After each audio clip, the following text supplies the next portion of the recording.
बोलिए सांवलिया सेठ की जय।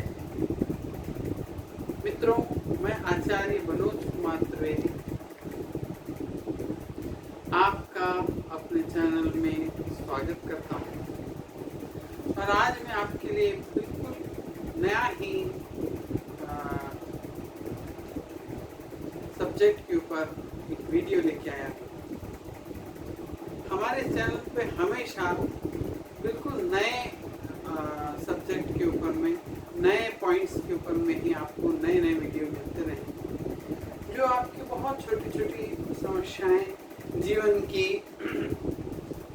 और बहुत ही ज़्यादा ऐसी परेशानियां, समझे मित्रों, कि जब हम रोड के ऊपर से जाते हैं, एक छोटी सी धूल जो रोड पे पड़ी है, जिसे हम रोज दबा के खूंदते हुए, कुचलते हुए चले जाते हैं, लेकिन एक दिन वो धूल उड़ के हमारे आँख के अंदर पड़ जाए तो वो हमको जमीन में लौटा देती, हमारी सारी दादागिरी निकाल देती। तो वैसे ही हमारे जीवन में ऐसी बहुत सी छोटी छोटी चीज़ें रहती हैं और जो हमको पीछे की ओर धकेल देती है या हम उन्नति करने में हमारे बीच में ऑब्स्टिकल का काम करती हैं।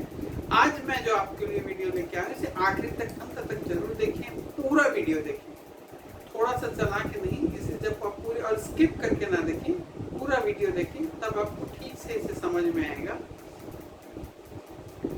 आज का वीडियो है कि हमारी कितनी भी सोई हुई किस्मत क्यों ना हो, वो खर्राटे रह के क्यों ना सोई हो, वो भी धीरे धीरे जाग जाती है, चेत हो जाती है और वो जाग के अपना वर्क करने लग जाती है। हम ऐसा एक उपाय लेके आए हैं। करना क्या है भाइयों और बहनों, ये विशेष ध्यान रखिए कि सबसे पहले ये हमारा नया चैनल है ब्रिज राज रानी त्रिवेदी नाम से, ये हमारी माता जी के नाम पे है। इस चैनल के ऊपर में आप सब्सक्राइब जरूर कर लो। हमारा एक और जो चैनल है आचार्य मनोज त्रिवेदी वाला, उस पे भी जो सब्सक्राइबर हैं वे भी सारे आके इस चैनल पे सब्सक्राइब करें और इसे ज़्यादा से ज़्यादा, जल्दी से जल्दी बड़ा बनाएं। इस चैनल के ऊपर में आपको बहुत ही अच्छे अच्छे और यूनिक उपाय मिलेंगे जो बिल्कुल आपने पहली बार सुने। आज हम एक ऐसा उपाय बता रहे हैं कि किसकी किस्मत अगर सो के खर्राटे भी मार रही हो तो वो भी जगने लग जाती है, चैतन्य होने लगती है। करना क्या है, सोमवार के दिन सुबह स्नान करके हमको एक बिल्व पत्र लेके आना है। बेल का पत्ता, उसे किसी मोटी कॉपी के अंदर दबा दें।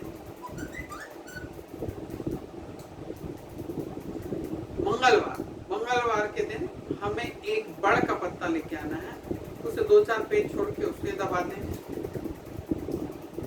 बुधवार के दिन सुबह स्नान करने के बाद हमें अपामार्ग का एक पत्ता लेके आना है, चिड़चिटा भी जिसे कहते हैं। आपको अगर ना समझ में आए तो आप गूगल पे सर्च कर सकते हैं, अपामार्ग आपको पत्ता दिखा देगा, झाड़ दिखा देगा, सब दिखा देगा। हमारे कई वीडियो में अपामार्ग के बारे में हमने बताए भी हैं। तो अपामार्ग का एक पत्ता ले आइए, उसे रख दीजिए। गुरुवार के दिन आप 3 तुलसी के पत्ते ले आइए, उसे दबा के रख दीजिए। शुक्रवार के दिन हमको छुई मुई का पत्ता, छुई मुई जो रहती है, टच मी नॉट, उसका 3 पत्ते लेके लाके उसको एक बुक में दबा के रख देना है। सोम, मंगल, बुध, गुरु, शुक्र।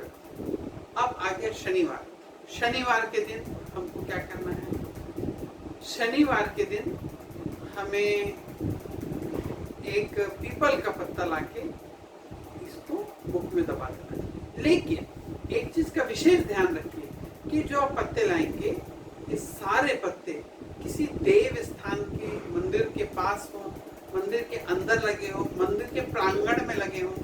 जैसे एक मंदिर है, उसके आजू बाजू पूरा घेरा डाला हुआ है, चारों तरफ बाउंड्री वॉल है, उस बाउंड्री वॉल के अंदर ये वृक्ष लगे हो तो ये बहुत जल्दी और ज्यादा प्रभावकारी होते हैं। अब हमको करना क्या है, वीडियो को अंत तक देखें। और आपने अभी सब्सक्राइब नहीं करा है इसे, तो सबसे पहले आप सब्सक्राइब कर लीजिए। और भाइयों और बहनों से शेयर जरूर करा करें। आप अकेले रहीस बन के क्या करेंगे? आप सारी शुभता आप इतनी ब्रह्मांड में असीम शुभता भरी हुई है कि अगर वो पूरी शुभता आपकी तरफ आ जाए तो आप उसको नहीं रख सकते अपने पास, इतनी अधिक शुभता। क्योंकि जितने आप पात्र होंगे उतने ही तो आप ले पाएंगे। तो क्यों ना हम ऐसा करें कि हम सब भाई मिलके इसको अपने पास बुलाएं। हमें जानकारी है तो हम आपको बता रहे हैं, आपको अब जानकारी हो गई इस वीडियो के माध्यम से, तो आप दूसरों को बताएं। आप इस वीडियो को ज्यादा से ज्यादा शेयर करें। आपको मात्र इतना ही करना, आपको चैनल नहीं बनाना है, लेकिन आपको केवल इस वीडियो को फॉरवर्ड कर देना है। सारे लोग जब मिलके हम ऐसे शुभ कार्य करेंगे, हर तरफ जब शुभता होगी, हर व्यक्ति प्रसन्न रहेगा, प्रसन्न चित्त रहेगा, खुश रहेगा। और जब वो खुश रहेगा, जो व्यक्ति खुश रहेगा वही खुशी बांट सकता है। जिस व्यक्ति के पास ज्यादा चीज है, जिसके पास ज्ञान है, वह ज्ञान बांट सकता है। जिसके पास खुशी है वो खुशी बांटेगा, जिसके पास धन है वो धन बांटेगा। तो एक चीज का विशेष ध्यान रखें कि आप इतने खुश और धनवान हो कि आप सबकी, समाज के एक नीचे वर्ग के व्यक्ति तक की जिसके पास नहीं है उसको भी ये उपाय बताएं।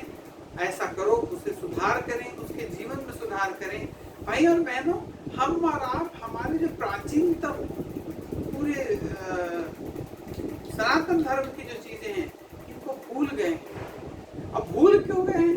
क्योंकि जो आक्रांता हमारे देश में आए हैं, ये सारे आक्रांताओं ने हमारे यहाँ की या तो बुक्सों को चुरा के ले गए और या तो इन्हें डिस्ट्रॉय कर दिया, जला दिया गया।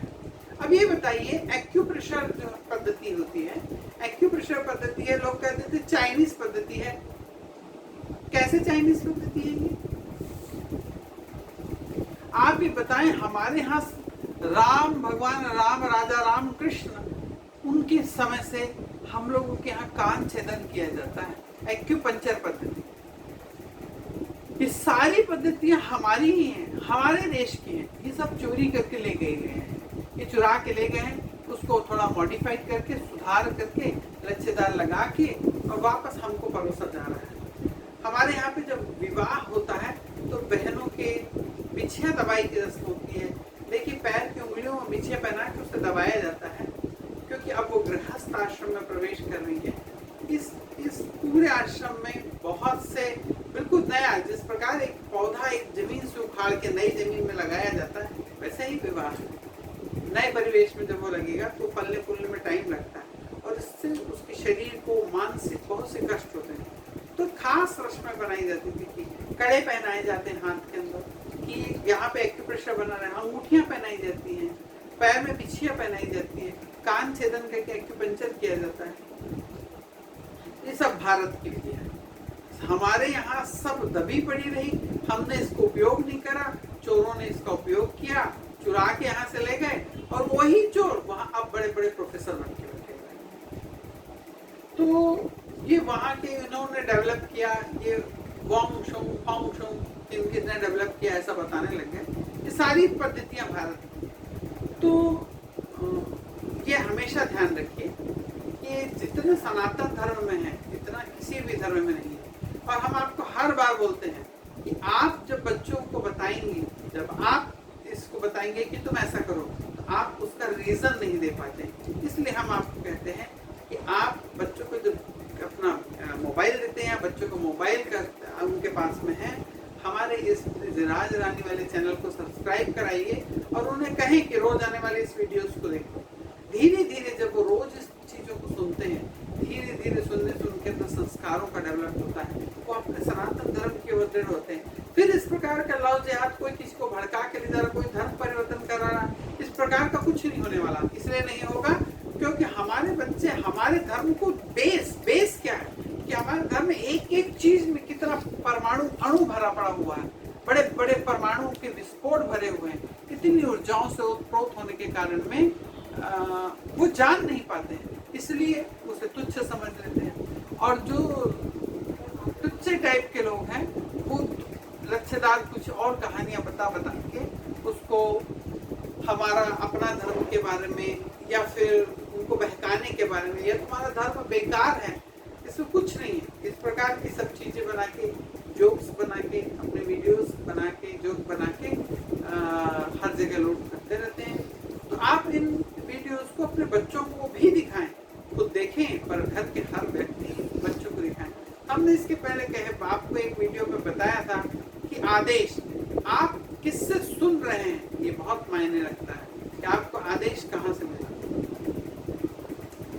जब आप किसी संत महात्माओं से कोई उपदेश सुनते हैं, बड़े बड़े प्रवचन करता है, जो सात्विक विचारधारा के लोग हैं उनसे सुनते हैं, या कोई साधकों से जब आप ये सारे उपदेश सुनते हैं, तो उसका बोलने का महत्व अलग हो जाता है।